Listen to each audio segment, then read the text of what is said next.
Achievement Test. This is the listening section of TOEFL Jr. Achievement Test. The listening section has 42 questions. Follow along as you listen to the directions to the listening section. Directions. In this part of the test, you will hear a teacher or other school staff member talking to students. Each talk is followed by one question. Choose the best answer to each question and mark the letter of the correct answer on your answer sheet. You will hear each talk only one time. Here is an example. Listen to a librarian talking to some students in the library. Okay, this is the reference book section for dictionaries, encyclopedias, and atlases. These books are used by many students, so they cannot be taken out of the library. You can read them in any of the study booths.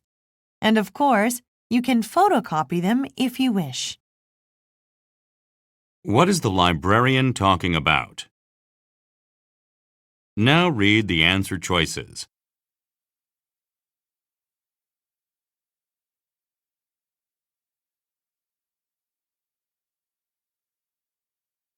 The correct answer is D, using reference books in the library. Here is another example. Listen to a teacher talking to the students in a class. Class, I'd like you to welcome a new student today. His name is Jesse Chappell, and he's just moved here from out of state. Jesse has some work to catch up on, so I need someone to help him out a little with some of the lessons we've covered so far this year. What is probably true about the new student? Now read the answer choices.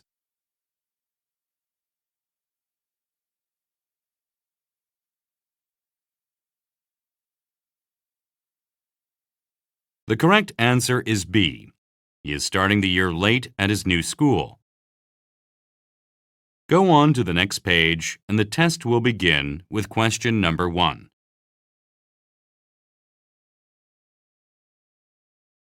Number 1. Listen to a principal making an announcement in school. Attention students, listen closely please. There has been an accident in the parking lot. A car has hit and damaged a bicycle parked in the bike racks. We need to find out who the bike belongs to. So if you ride a purple and yellow BMX bike, please come to the office now. Thank you.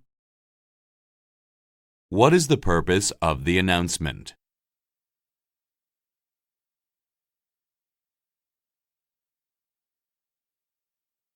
Number 2. Listen to a teacher talking to a class. Okay, quiet down, please. Before we get started, Tim, the principal would like you to go to the main office. Your mother is there waiting for you.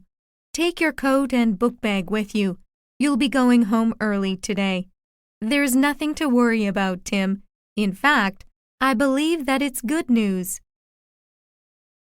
Why is the teacher talking about Tim's mother?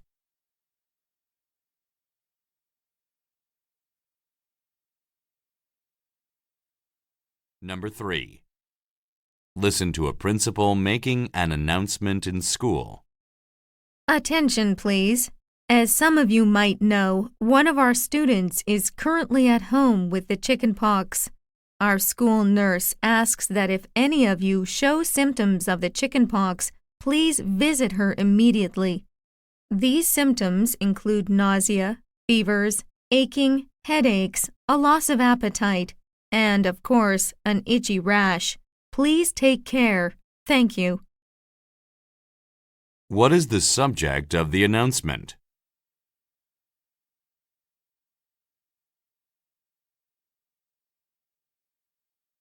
Number 4. Listen to a teacher talking in an American history class. There is a film crew here now. They're making a documentary about education in America. They would like to film us during our class, so please act naturally. They would also like someone to ask a question related to our class discussion. Who would like to do that? Julie? Okay, Julie, I want you to think of a question about George Washington. That's who we'll be talking about today. What will the students probably do next?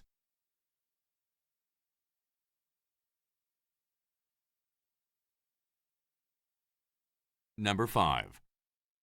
Listen to a teacher talking to a class. I have some exciting news.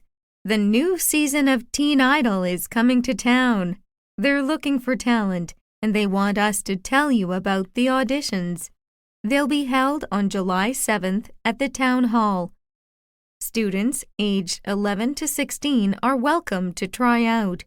If you would like some help picking a song to sing, let me know, and I will help you next class. What can be inferred about the teacher?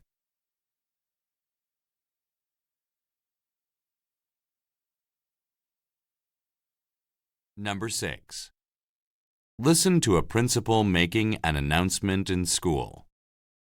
Good morning, students. Today I'm wearing a t-shirt that says Comedy Relief on it. Why? Because next month there is a national charity event called Comedy Relief. All the money raised goes to a children's charity. By wearing this t-shirt, I am showing my support for this event. If you would like to do the same, the shirts can be bought for just $3 from the main office. What is the purpose of the talk?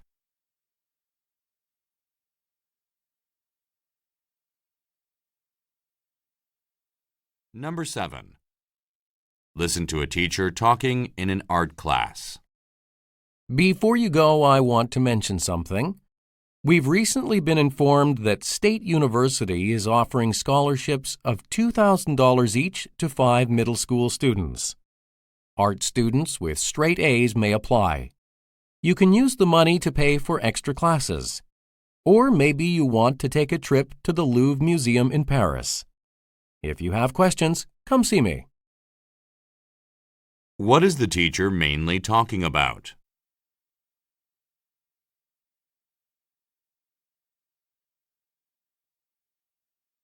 Number 8. Listen to a teacher talking in an art class. Attention, class! Over the next 4 weeks, each of you will produce a painting of any subject in any style. At the end of 4 weeks, we'll have a contest. The person judging the contest will be Jack Saul. He is a very well-known painter from the university. The winner of the contest will also get a signed copy of Mr. Saul's new book. What is the purpose of the announcement?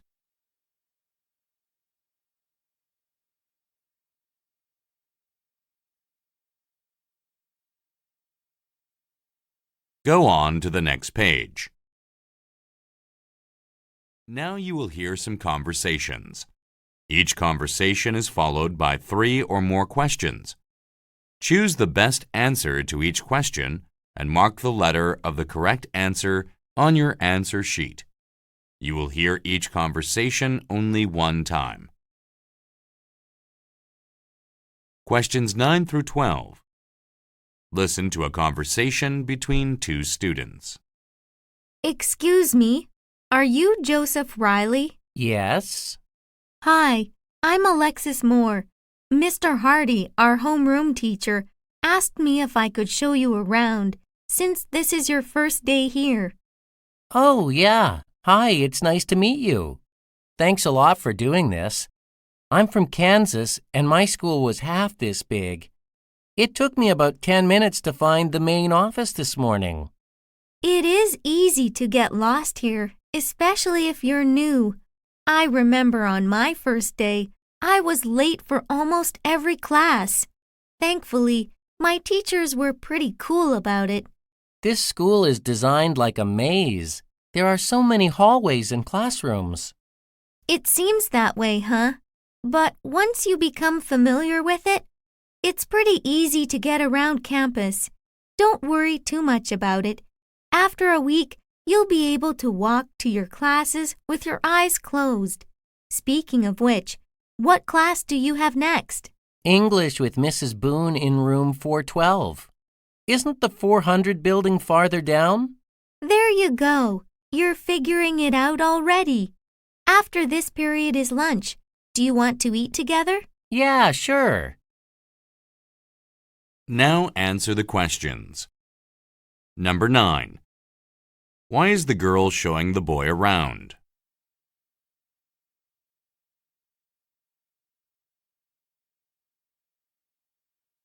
Number 10. Why does the boy mention Kansas?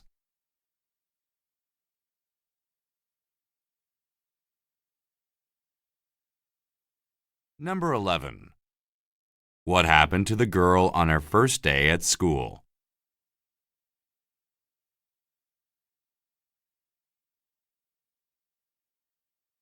Number 12. What will the boy probably do next?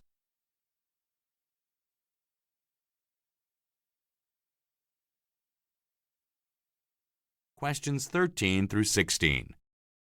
Listen to a conversation between a girl and her father. I can't believe we're in New York. This feels like a dream come true. Dad, what are we going to see first? I read that there's an event at the Empire State Building later today. Can we go? Or I guess we should do something outside because the weather is so nice. Can we take the ferry to the Statue of Liberty or maybe walk around Times Square? Whoa, slow down, Mia. We'll have plenty of time to do everything you want. We're here for the whole summer, remember? I was actually hoping I could get a little rest right now. I didn't get any sleep on the plane and I'm exhausted. Can we go out a little later? Rest? But Dad, aren't you excited to be back here? Of course I am, and I can't wait to show you around all the old places I used to like to go when I was a boy. I want to take you to your great-grandparents' house, too. It was the first house they bought in America. But can we talk about all this later? I might faint if I don't take a nap soon. Okay, I'll wake you up in a few hours. Now answer the questions. Number 13. What are the speakers mainly discussing?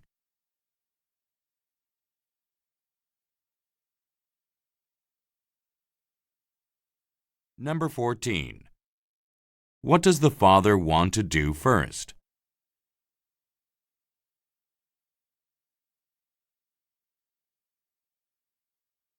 Number 15.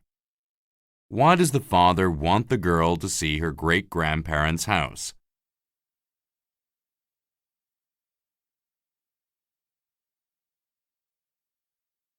Number 16. What can be inferred about the man?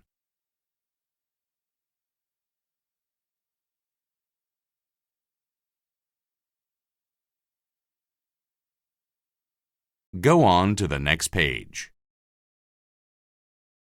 Questions 17 through 20. Listen to a conversation between a boy and his mother. Oh, Justin, I just got off the phone with your uncle. I'm afraid I have some bad news. His company has been going through a tough time lately, and it's really not doing well. Unfortunately, he had to cancel his business trip to Italy. It looks like you and your cousins will not be going with him to Europe over spring break. I'm so sorry. What? But, Mom, I've been looking forward to this trip for over a month. How could Uncle Benny do this to me? I know you're disappointed, but don't be too upset at your uncle. What am I going to do for spring break? I don't want to sit at home all day, and I won't be able to hang out with my friends because they're all going somewhere with their families. Well, I spoke to your father, and he thinks he can get a couple of days off from work. Why don't we go somewhere? A new amusement park just opened in Orlando. Do you want to take a trip to Florida? No, we went there last summer, remember? I'm too frustrated to talk about this right now. Can we discuss this later? Now answer the questions. Number 17. What are the speakers mainly discussing?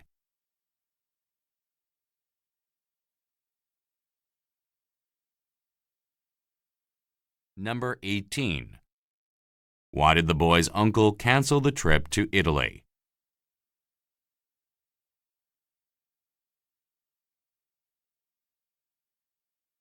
Number 19. Why does the boy mention his friends?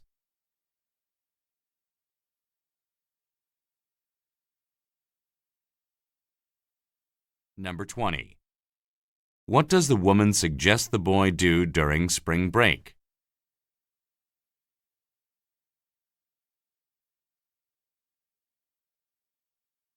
Questions 21 through 25. Listen to a conversation between a student and her teacher. Mr. Green, I was absent last Friday, so I missed the midterm exam. Can I take it later today? Maybe after school? I'm sorry, Vanessa, but you know my policy. I don't allow makeup exams unless you tell me before the exam that you can't take it. Then I will give you a makeup exam. I hate to do this, but I'm going to have to give you a score of 0. But, Mr. Green, I was really sick. I even went to the hospital over the weekend and got a doctor's note. Here it is. My doctor said that if you have any questions, you can call him. Please, isn't there anything I can do? I guess I can make an exception this one time. You're a good student, and I believe you're telling the truth. Okay, I'll tell you what. I don't want to make a new test, so why don't you write an essay? I have to think about a topic. Why don't you come by during lunch and I'll give you the topic? Then you can write the essay at home tonight. Thank you so much, Mr. Green. I'll come by around 12:10. Okay, see you then. Now answer the questions. Number 21. What is the girl's problem?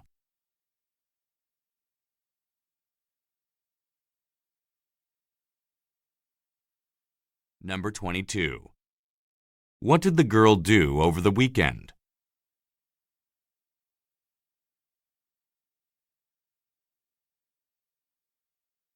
Number 23. How can a student get a makeup exam in Mr. Green's class?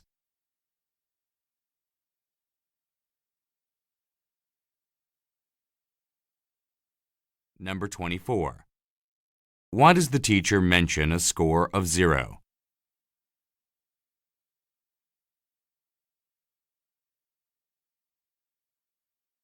Number 25. What will the girl probably do at lunchtime?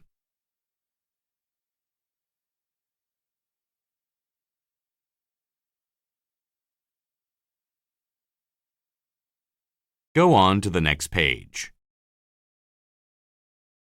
Now you will hear some talks and discussions about academic topics. Each talk or discussion is followed by 4 or more questions. Choose the best answer to each question and mark the letter of the correct answer on your answer sheet. You will hear each talk or discussion only one time. Questions 26 through 29.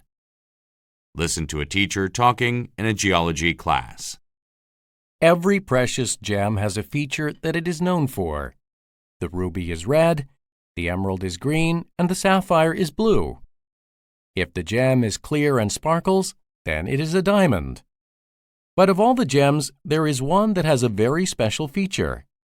It sparkles like a diamond, it flashes red like a ruby, green like an emerald, and blue like a sapphire. In fact, this is its special feature. It can flash the color of any gem. I am talking, of course, about the precious opal. Many people today love the opal, but as far back as ancient Rome, people thought the opal was special. In fact, people in ancient times believed that every precious gem had its own magic power. So a ruby's magic was different from an emerald's magic. But the opal was believed to have the power of all the other gems. This was partly because it could flash the colors of all of them. Clearly, then, it was the best gem of all. Unfortunately, people later began to think the opal was bad, mainly because of a famous 19th century novel. In the novel, a woman dies because of the evil magic in the opal she wears. The novel changed people's minds about opals. However, people today don't really believe in such superstitions, and the opal is again a very popular gem. Now answer the questions. Number 26. What is the purpose of the talk?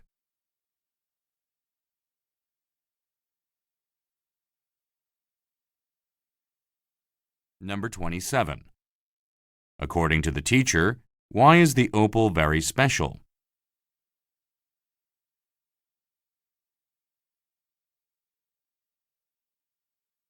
Number 28. Why does the teacher mention ancient Rome?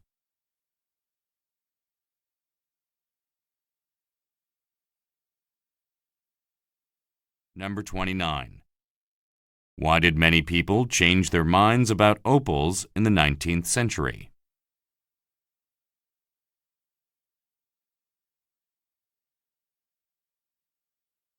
Questions 30 through 33.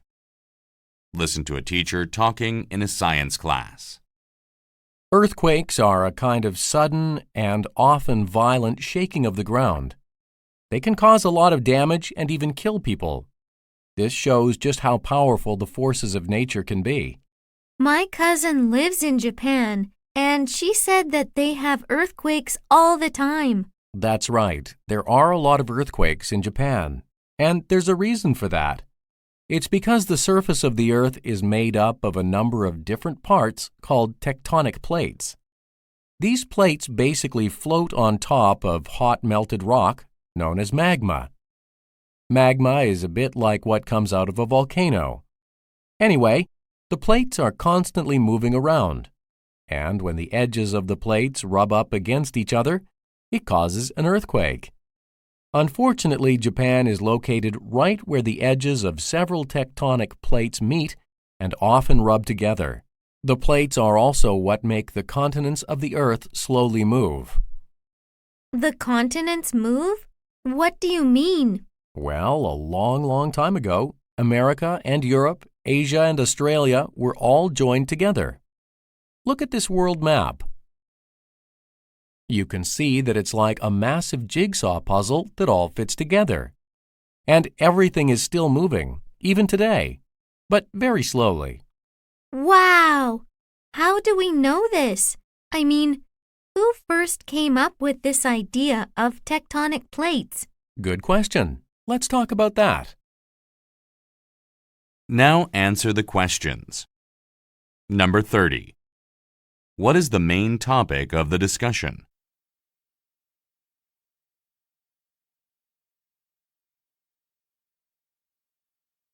Number 31.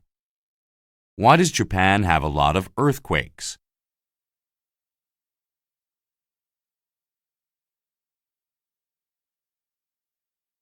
Number 32.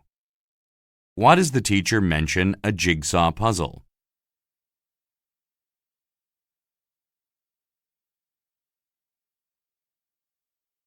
Number 33. What will the class probably discuss next?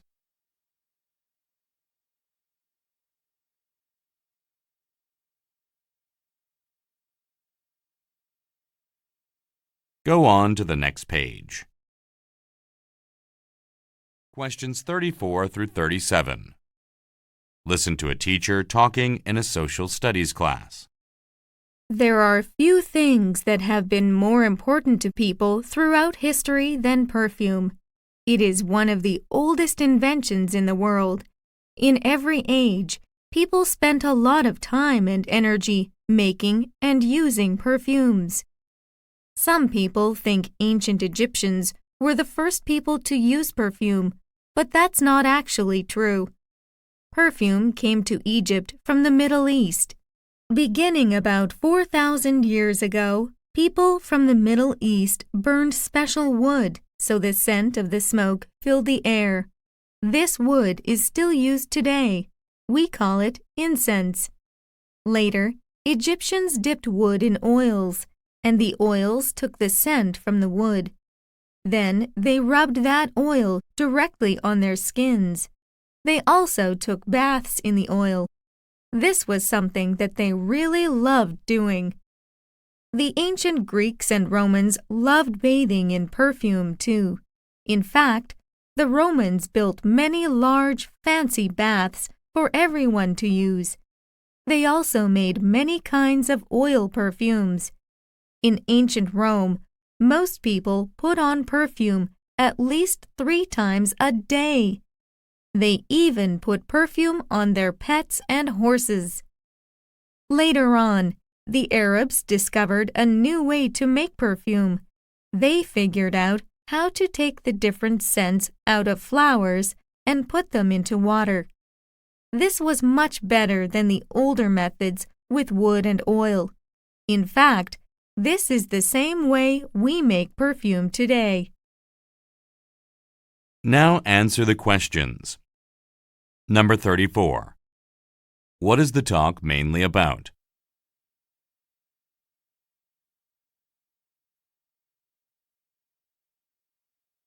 Number 35.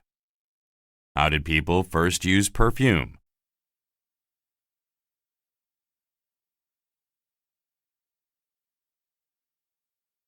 Number 36. Why does the teacher mention Roman pets and horses?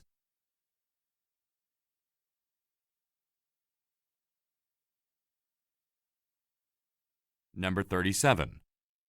What was the Arabs' method for producing perfume?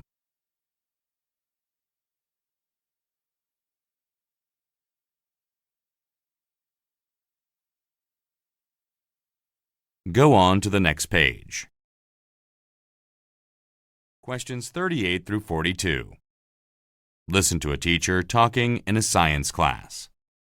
I'm sure you've all seen pictures of the tornado on the news. There's been a lot of news coverage of the damage in Cook County. So let's talk about what tornadoes are and how they form. You all know what a funnel is, right? It's a tube or pipe that is wide at the top and narrow at the bottom. We use it for pouring liquids. Well, that's the basic shape of a tornado, too. Why are tornadoes shaped that way? Well, a tornado is shaped like a funnel because of the strong winds that are blowing around and around in a circle, usually at about 160 kilometers per hour. So, what makes the winds blow in a circle like that? I mean, winds are supposed to blow straight, aren't they? Basically, tornadoes always happen during thunderstorms. Thunderstorms happen when a lot of warm, wet air rises into the sky to form heavy clouds. And if there is enough warm, wet air, that air will start to spin, and that is what causes the strong winds to start blowing around and around. It's kind of like when you pull the plug in a bathtub. That causes a funnel of water because water is being sucked down the drain. With a tornado, it's the reverse. It's like warm, wet air is being sucked up into the clouds. And the sucking motion is so forceful that it causes a funnel of wind to form behind it. Now answer the questions. Number 38. What is the class mainly discussing?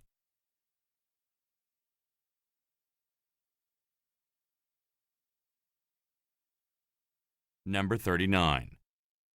What does the teacher imply about Cook County?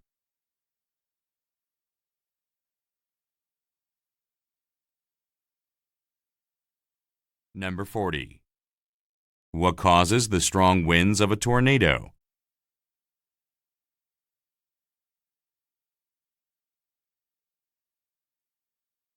Number 41. What does the boy mean when he says, I mean, winds are supposed to blow straight, aren't they?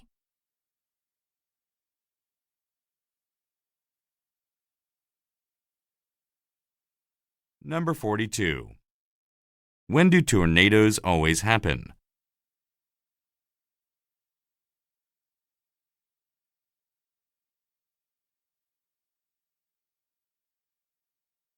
Stop. This is the end of the listening section.